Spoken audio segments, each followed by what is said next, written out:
The State Department in America has said U.S. Secretary of State John Kerry hopes this week to narrow differences between Israelis and Palestinians in the renewed peace talks. According to the State Department in the U.S., Kerry, who will arrive in Israel Thursday, does not expect a breakthrough during this visit, but is pushing for both sides to agree on a framework of core principles regarding security, the future of Jerusalem, and the fate of the Palestinian refugees. The Americans are aiming for this framework to then act as a guideline for reaching a full peace treaty by April. Doctors say former Israeli Prime Minister Ariel Sharon is close to death as his health continues to decline. The 85-year-old has been on life support at Sheba Medical Center near Tel Aviv for the last 8 years. I can't say that there is some improvement in his condition since yesterday. No, the other side is, I would say, most likely, and we see a slight deterioration in his condition. Sharon is one of Israel's most famous generals who left his mark on the country in many ways, but most will remember him as the man who shocked the country with his decision to pull Israeli troops and settlers out of the Gaza Strip in 2005. Cold winter weather out there. 16 people dead now following this winter storm that packed snow and below zero wind chills. Thousands were left without power, stretching from Minnesota to Maine. Boston, Massachusetts getting 18 inches of snow, but the heaviest falling north of Boston in Boxford with nearly 2 feet there. The storm also causing thousands of flight cancellations, nearly 5,000 delays across the United States, forcing people to sleep on cots at airports. As people begin to dig out, the worst still isn't over. Coastal cities are keeping an eye on flooding. Most of the country now bracing for record-breaking and in some cases life-threatening cold temperatures this weekend. So bad that emergency officials are warning that anyone spending more than 10 minutes outdoors could get frostbite. Extreme weather alert this morning. You know, that deep freeze? Well, it's almost here. Millions of people in the Midwest, New England, and even the South now bracing for the historic freeze that has not been seen in some 40 years. And good morning, everyone, on this Sunday morning. I'm Ariel Sharon, and welcome to America's News Headquarters. I'm Jamie Colby. We've already seen some real serious problems from the weather this morning at JFK, where they never close runways in snow or cold conditions today. That frigid air, which starts moving in today and extends into early next week, which Janice Dean will tell us even more about. Even in places like North Dakota, meteorologists are predicting icebox-like conditions, with temperatures expected to dip as low as, are you ready for this, 25 degrees below zero, and that's without the wind chill. We just want to give you an idea of how cold it's expected to get. Of course, coming up in Sunday House Call, we're going to tell you how to protect yourself. The governor of Minnesota isn't taking any chances. He's already announced that he'll close all public schools tomorrow. He actually did that late yesterday, something officials there haven't done in more than 15 years. Got to check in with meteorologist Janice Dean live in the Extreme Weather Center here at Fox. And JD, JFK, they had a Delta jet that actually skidded on the runway coming from Toronto, where they know how to deal with weather. And now some closures. Folks trying to get home after the holiday could see some big problems. We have so much to cover, so let's get to it. I know that we have delays in Philadelphia as well, where we're reporting freezing rain. So we're going to see airport closures probably for JFK in the next several hours, and more than likely LaGuardia, as we have warm, moist air moving up from the south, and the temperature is just around the freezing mark. And remember, last week we had a deep freeze, so we have the shallow layer of freezing air, so the moisture falls through it and freezes on contact. I'm really concerned about this, especially across the I-95 corridor. You can see mainly rain being reported in D.C. We have freezing rain in Philadelphia, and we will see freezing rain being reported in New York's airports as well. These are freezing rain advisories in the purple, widespread from Maine, stretching down towards West Virginia over the next several hours. We're going to see really difficult travel conditions on the roads, probably some major cancellations across the Northeast. So keep that in mind. And then behind this, of course, we're talking about the coldest air of the season, coldest air in decades. We're going to set records tonight and tomorrow with that wind chill in the minus 50s to minus 60 degree range in Canada, stretching down towards the Central Plains, where it feels like minus 13 in Kansas City, feels like 1 in Chicago. We'll probably set records in Chicago with a daytime high tomorrow of minus 13. That's not wind chill. That's daytime high. And I have to say, Jamie, I have never seen this many wind chill warnings in my 10 years at Fox. Dozens of states here into dangerous cold with wind chill readings up to minus 60 degrees. Back to you. All right, JD, you know what? Just looking at those, I think I need to raise the temperature here in the studio. That is brutal. It's incredible. It's incredible. All right, we'll check back with you. Okay. Thanks, JD. Over the past few days, I've had 2 lengthy rounds with each leader and with their teams. And we have had very positive, but I have to say very serious, very intensive conversations. These issues are not easy. As I've said before, if this was easy, this would have been resolved a long time ago. It is not easy. These are complicated issues that involve the survival and the future of peoples. And this is a conflict that has gone on for too long, so positions are hardened. Mistrust, obviously, exists at a very high level. Israel's security is critical, and the United States relationship is ironclad. But so is our concern for the people of Palestine and for the Palestinians and their future. And I can guarantee all parties that President Obama and I are committed to putting forward ideas that are fair, that are balanced, and that improve the security of all of the people of this region. Growing tensions around the world, from the Middle East, where Iran could shift the balance of power with nuclear weapons, to Asia, where China is growing more nationalistic by the day and bullying its neighbors. 2014 seems to be starting off with a level of global disorder we really haven't seen in years. Well, I think what we see is the kind of disorder that is occurring in the world right now. Let's look at Iraq. The war ended, but the president pulled all U.S. troops out of Iraq rather than leaving a residual force there, as we have after every American engagement. Al-Qaeda has just announced that it has taken over half of the city of Fallujah and Ramadi in northern Iraq.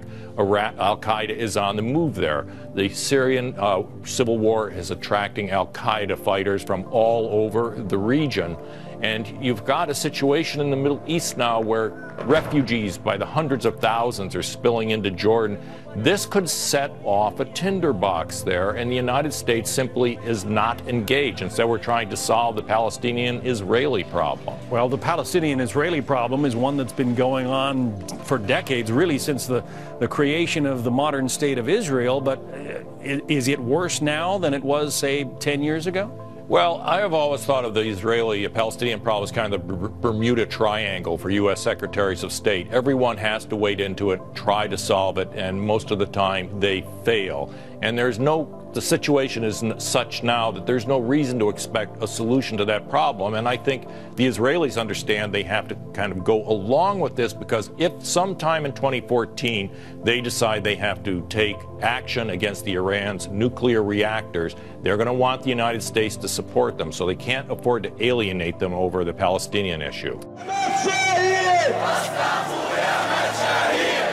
Another day, another protest for the people of Egypt. 4 people have been shot dead in the latest demonstrations across the troubled country, which saw supporters of the Muslim Brotherhood go up against police. One protester was shot dead in the Suez Canal region after a march set off from a mosque after prayers, while another was shot in the head in another march in a rural district. A man and a woman were also killed in Alexandria. Islamists belonging to the Brotherhood have been holding daily demonstrations after the army labelled the group as terrorists last month. These scenes have become all too familiar for people in the country now, with gunshots, fire and fighting filling the streets. Some protesters took control of a bus and used it to try to break through the police cordon. The Brotherhood are opposed to the way the army overthrew elected President Mohamed Morsi in July last year. Thousands of supporters of the group have been jailed over the past 6 months, while around 350 police officers and soldiers have been killed in the violence which followed. Violence which experts say shows no sign of slowing down. Iraqi security forces are fighting this morning to win back control of two key cities. Al-Qaeda-linked militants seized parts of Ramadi and Fallujah after overwhelming police. U.S. troops fought their bloodiest battles of the Iraq War in those cities and the surrounding area. Elizabeth Palmer is in London. Elizabeth, good morning. Good morning, Anthony. Well, that area has been unstable for months, but there was a surge in the violence this week, so dramatic that the Iraqi military actually launched airstrikes against insurgent fighters. Fallujah, the Iraqi city where so many American soldiers lost their lives, is in turmoil again. Iraqi security forces attacked Islamist fighters with U.S.-supplied weapons after they'd launched an offensive this week, overrunning mosques, jails, and police stations. Watch your back. It was this region, Anbar, west of Baghdad, that U.S. forces struggled to stabilize until 2009. Once they pulled out, extremist fighters, some with links to al-Qaeda, started to reorganize, helped by the savage conflict and lawlessness next door in Syria's civil war. This al-Qaeda has morphed, though. It's no longer the organization once run by Osama bin Laden that brought down the Twin Towers. It's now a loose affiliation operating on both sides of this long border, made up of radical Sunni fighters, warlords, and thugs who want to rule the area and impose hardline Sharia law. Their main enemy is no longer America. It's now the millions of Shia Muslims who live here, too. And while the Iraqi army is doing its best to restore stability, the fight is a deadly one.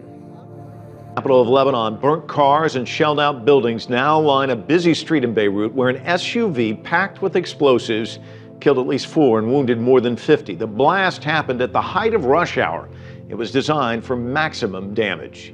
Yuna Nafo joins us live from Beirut by phone. What's the latest update there? The latest update so far is that, well, the bomb struck at around 4:15 in the afternoon, and as you said, it was rush hour. And it hit Hadith, which is a residential and commercial street in the Hezbollah stronghold. So far, according to the health ministry, at least 4 people were killed and over 75 injured. The bombing occurred about hundreds of meters away from the headquarters of Hezbollah's political bureau. And the Al-Manar usually said, after media reports had initially said, that the blast went off near the headquarters. Now, although it noted that the bombing was not as powerful as the previous blast that rocked areas in that specific district, it did cause damage to a lot of surrounding buildings. The blast site, we know, as for now, was near a restaurant called El-Zawati, an area where the headquarters of Hezbollah are currently located. And the army released a statement saying that preliminary investigations indicate that 20 kilograms of explosives material were used in the car that were distributed in a 1993 dark green Grand Cherokee Jeep. What we do know is that the Dahi neighborhood where the bomb went off is a symbolic one for Hezbollah, which once based many of its leadership institutions in the area. And it comes less than 1 week after a bomb attack killed another person, former Minister Mohammed Shattah, who is a member of one of the leading coalitions here in Lebanon, along with 7 other people. And this is a series of attacks that have happened, that have rocked the country in the last 6 months. There was a twin suicide bombing that hit the Iranian embassy on November 19 that killed 25. And last summer, 2 southern suburbs also suffered 2 bomb attacks. And Tripoli, which is Lebanon's second biggest city after Beirut, also had twin blasts that killed over 50 people. So it's definitely the Syrian spillover taking place, and people are feeling it a little bit more. This blast comes just a day after media reports said that a Lebanese army had arrested the leader of an al-Qaeda-linked group, which has claimed attack for the Iranian embassy attack. So far for this one, no arrests have been made, but there are pointing fingers that the tit for tat are being caused by the Syrian spillover, and we're just waiting to see what's going to happen. All right, Yuna, we're going to have to leave it there. Thanks so much for that live report by phone. Yuna Nafo joining us from Beirut. Former Israeli Prime Minister Ariel Sharon is still fighting for his life after experiencing a collapse of his vital organs late last week. Doctors treating Sharon say although his life remains in danger, he is not suffering pain. Sharon's family remains at his bedside. 85-year-old Sharon has been in a coma for the past 8 years after a devastating stroke incapacitated him at the peak of his political career. Sharon served as Israel's 11th Prime Minister from 2001 until 2006 and is credited for stemming Palestinian suicide bomb attacks in 2002 to 2003 and was instrumental in pulling Israeli soldiers out of Gaza in 2005. During the last 48 hours since we last updated the world about his condition, there have been some stabilization of part of the vital signs of Ariel Sharon, like the heart rate and the blood pressure. Unfortunately, this is not the case with the other organs of Ariel Sharon, which continue to show slow deterioration in their function. What I can update you right now, that our Ariel Sharon, which is in English is a lion, is fighting like a lion for his life. And we appreciate it, and we wonder to look and to see what a good fight he is giving. I'm afraid that it's not going to change the prognosis. Personally, that's what I think. But with his children next to him, which are holding his hand continuously all this time, and we will continue treating him until the very bad end, or if we will be able to recover this crisis. Personally, I updated in Hebrew that I am not such an optimistic looking at the whole picture and taking consideration the background and the last couple of years that he's here in Sheba Medical Center. But, you know, in my heart, I'm praying for him and wish him not to suffer and to respond, okay, to the actual maintenance treatment that he's getting from us. Nel clima di gioia tipico di questo tempo natalizio. Pope Francis will make a papal visit to the Holy Land in May of this year.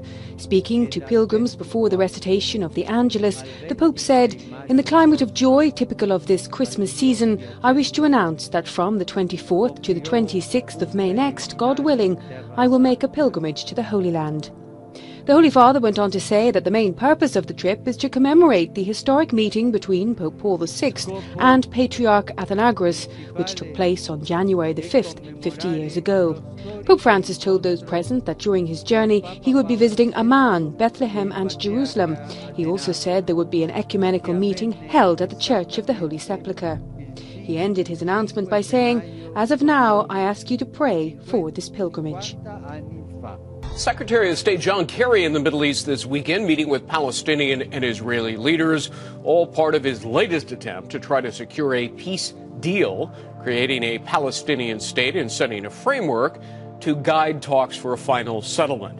After meeting with a Palestinian negotiator earlier today, Secretary Kerry said the talks are moving in the right direction. Take a listen. We're not there yet, but we are making progress. And we are beginning to flesh out the toughest hurdles yet to be overcome. Ambassador John Bolton joins us, Fox News contributor, former U.S. ambassador to the United Nations, senior fellow at the American Enterprise Institute. Ambassador, always good to talk to you. You know, look, settlement in the Middle East has eluded a great many American presidents and secretaries of state. How would you handicap Secretary Kerry's efforts? Well, it's going to elude him, too. You know, there's a fundamental problem here that goes well beyond the very difficult substantive issues that divides Israel from the Palestinians. And that fundamental problem is that the Palestinian Authority is weak, corrupt, illegitimate, and its leadership is not able to make the hard commitments that would be required for a peace agreement with Israel, much less the establishment of a Palestinian state, or carry through on whatever commitments that it made. So I think this is a fundamental problem. It's not a question of the reasonableness of Secretary Kerry's framework agreement or anything else. It's that you do not have two partners in this peace enterprise who are comparable and able to follow through on what they agree with. Well, and for the Israelis, I mean, who are you negotiating with? I mean, there's Hamas in Gaza, and they're not going to abide by the Palestinian Authority. No, exactly. The Palestinian Authority does not speak for all Palestinians. Hamas, clearly a terrorist organization. Nobody's going to negotiate with them. The Palestinian Authority itself, although it has purportedly renounced terrorism, we know still fosters terrorists. It's accepted arms from Iran and the like. And it's simply not in a position to deliver on a commitment that it would be a state in the West Bank that would not engage in terrorist activities. And that, from Israel's point of view, is key. It's not necessarily where you draw the line. It's what kind of Palestinian state would be on the other side of that line. And this Palestinian Authority leadership could swear on a stack of Qurans that it would be a non-terror state, but it couldn't deliver on that for 30 days after it made the commitment. Right. I mean, you could probably reach some sort of a general framework, but actually putting it into place in terms of a permanent framework, I mean, it seems impossible. There are such intractable problems, not the least of which are security, the borders, a right of return of refugees, end of conflict and claims. I wrote them all down here. Jerusalem is the interesting nugget in these conversations. A two-state capital for Jerusalem. I mean, that's not likely, is it?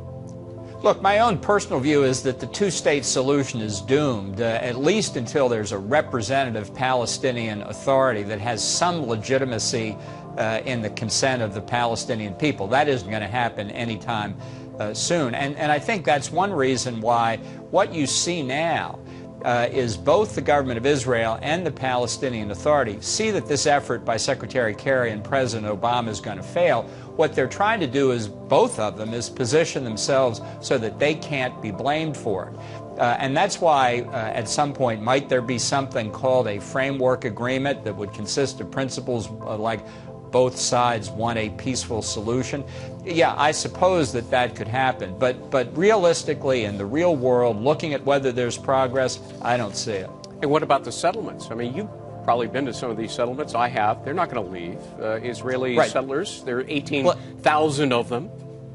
Let's be clear, many of them are not settlements. They're not tents or trailer parks or something like that. They look like Westchester County or Bethesda, Maryland.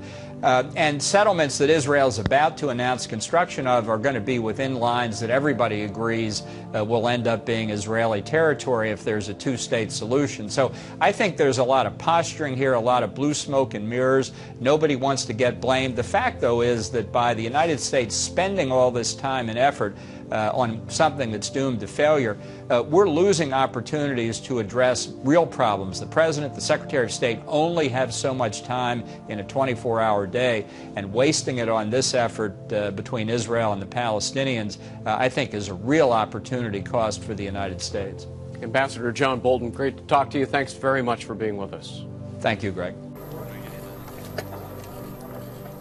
I will say that we are working with great intensity, with serious purpose, with a commitment to trying to resolve this conflict that has gone on for many years too long, and which I think presents us now with the possibility of trying to find a framework agreement which would really lay out the end game.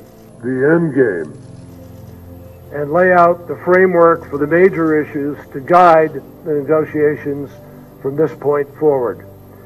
As Saib said, we're not there yet, but we are making progress.